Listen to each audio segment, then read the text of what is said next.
নির্বাচনের আগে যেসব দেশ চাপ দিয়েছিল তারাই এখন চাপে আছে বলে মন্তব্য করেছেন আওয়ামী লীগের সাধারণ সম্পাদক ওবায়দুল কাদের। বলেন, আরব বসন্তের ঢেউ আটলান্টিকের ওপারেও লেগেছে। তিনি জানান, দেশ শাসন করতে গিয়ে বাইরের বিভিন্ন চাপ সইতে হয়েছে। নির্বাচনের আগে নিষেধাজ্ঞা সহ নানামুখী ভয়ভীতি দেখানো হয়েছিল। বিকাশে কম খরচে ক্যাশ আউটের লিমিট বেড়ে 50,000, প্রিয় এজেন্টও 2টা। সকালে ধানমন্ডিতে আওয়ামী লীগ সভাপতির রাজনৈতিক কার্যালয়ে সংবাদ সম্মেলনে ওবায়দুল কাদের কথা বলেন সমসাময়িক বিষয়ে।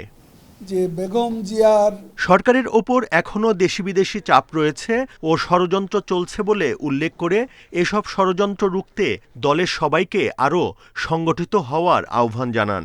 এ সময় তিনি অভিযোগ করে বলেন, বিএনপি নির্বাচন ঠেকাতে গিয়ে ও আন্দোলনের নামে জ্বালাও পোড়াও করে জনগণ থেকে বিচ্ছিন্ন।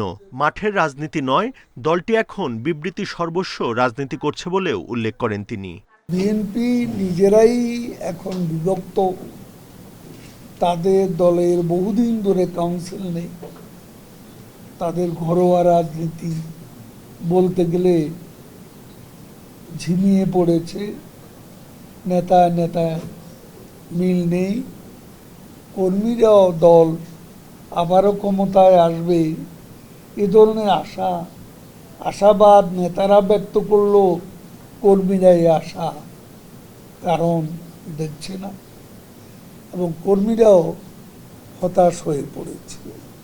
আসন্ন উপজেলা নির্বাচন প্রসঙ্গে দলের সভাপতির বক্তব্যের বিষয়ে ওবায়দুল কাদের বলেন, স্বজন বলতে স্ত্রী সন্তান অংশ নিতে পারবেন না।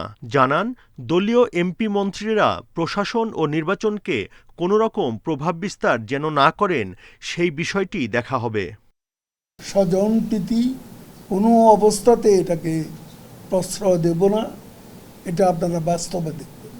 পার্টি থেকে আমরা সর্বতভাবে চেষ্টা করছি যাতে সহিংসতা, মারামারি এসব বিষয়গুলো পরিহার করা।